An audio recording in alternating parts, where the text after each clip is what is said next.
let me use my message for you to address the future, the next phase for our joint creation of a European foundation. This is something new in European life, to count on European political foundations and to build up a progressive one.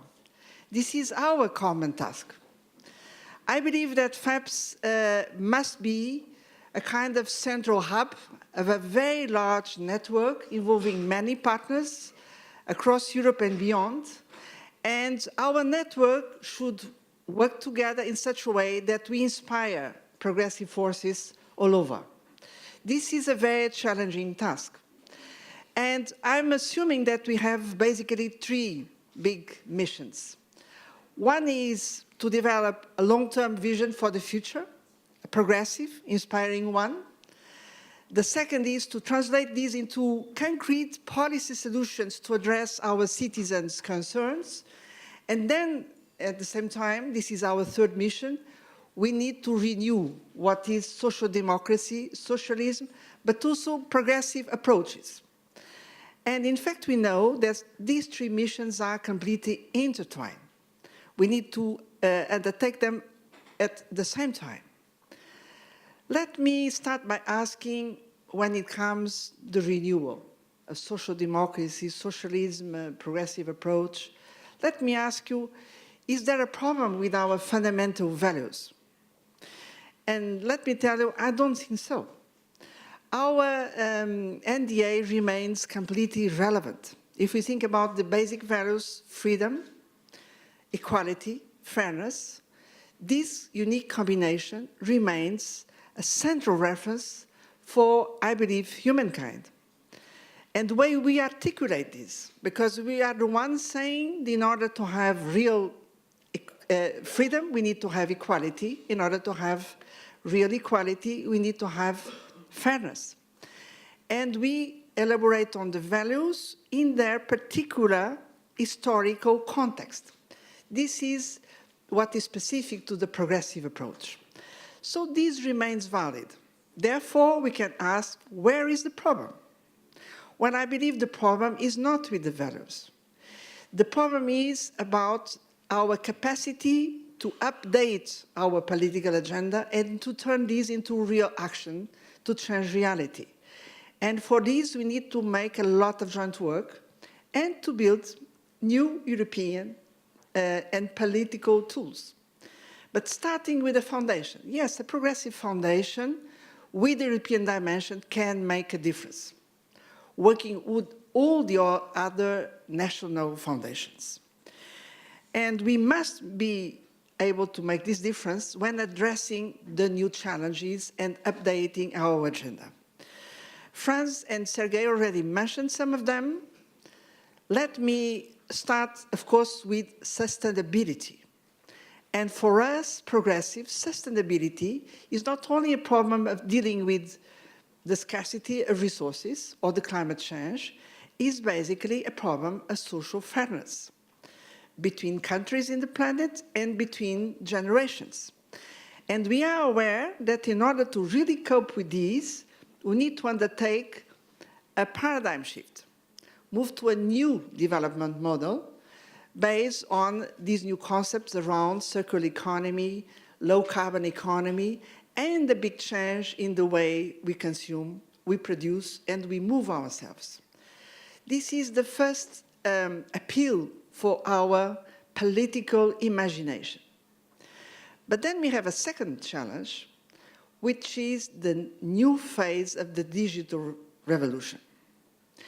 And this time, this is really deep, because this is not only about the way we communicate. It's about changing the nature of our way of life when it comes, we'll be very soon surrounded by objects, services, all of them smart, connected, and driven by artificial intelligence. These will make a big difference. But this is not all the story, because the current digital revolution is changing completely the way markets work. Whatever the market, financial, but also labor market, the way demand and supply meet. And this will become a big driver for change in all sectors. And for us, progressives, we have several implications of this.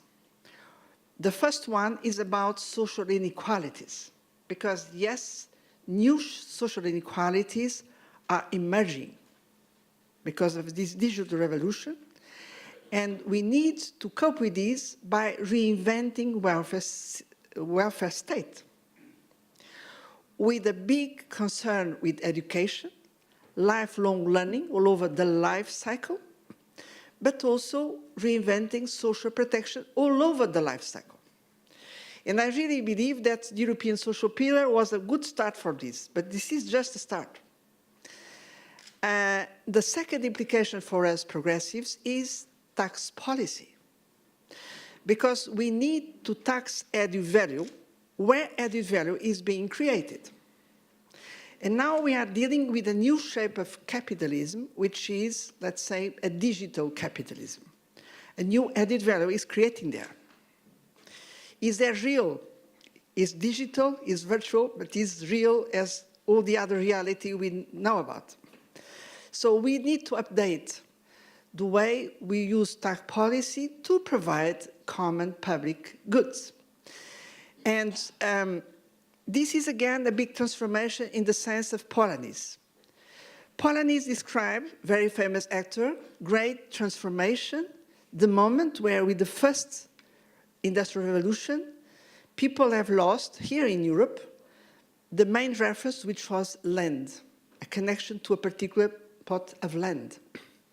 Now, we are losing the connection to a central reference, which is a stable and located job. This is vanishing. And we need to rebuild new references for people to keep a sense of belonging. So all the anxiety we can feel is because of that, but we can build a new sense of belonging. Yes, we can. And then we have a third challenge, which we should be able to discuss without taboos, is migration. Because look, I'm assuming that, and all the history of the planet shows that at the end of the day, migration proved to be something with a final positive input for all societies. But this time again, it will be different, because we are dealing with much larger scale of migration. And so this means that we need to have a much more comprehensive strategy to deal with this, going to the root of the problem, working with the origin countries, managing our own space, but most of all, finding a solution, a real solution, on how can we combine social integration, which should respect cultural diversity, but also enforce our concept of citizenship. Citizens with rights and duties. I believe this should be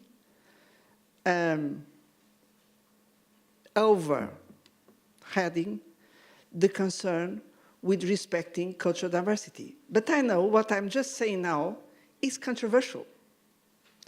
That's why we need to have a proper, open, without taboos discussion. And this is very important, as we know, for the future of European societies. Then we have another challenge I will underline, of course, is a new globalization with a possible multipolar world, with the possible role of Europe to become a central pillar of cooperation, openness, and underpinning a new future for the multilateral system. I will not elaborate on this because this will be the central topic of our next panel. And last but not least, the other challenge I will identify is, of course, democracy. This keyword, democracy. Because again, democracy, as we know, is being challenged by the way the digital revolution is taking place, the role of the fake news, this fragmentation of the European public sphere, but also the need to combine in new ways representative democracy and participatory democracy. But I would argue, for us progressives, the main task is to build up multi-level democracy. If you want to take control of our lives, we know that the local national levels of democracy are no longer enough. We know that we need to go beyond and to build up a powerful European level and, of course, the international one. This is one of the defining marks of progressives. And that's why European project, European integration is such a central task for us. We need to regain the capacity to lead the next phase of European integration. Right now, we know that even before elections, key decisions are about to be taken which can reshape Europe. Think about this sequence we are in now. Social pillar, Eurozone reform, coming up or not with the European migration system, dealing with the new trade agreements, which are now being negotiated by the European Union, and last but not least, equipping the European Union with a defense and security capacity, and translating all these into a budget for the future. All these I just mentioned, this makes part of a EU roadmap for the future, and these decisions might be taken even before elections, European elections.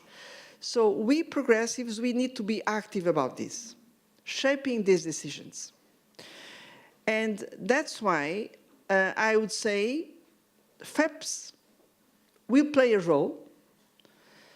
I should announce today that FEPS is now inviting all the national foundations and partners from civil society, but also from experts around the world and policymakers to work together on the 7 priorities which you could see in the first video clip we used to open this conference.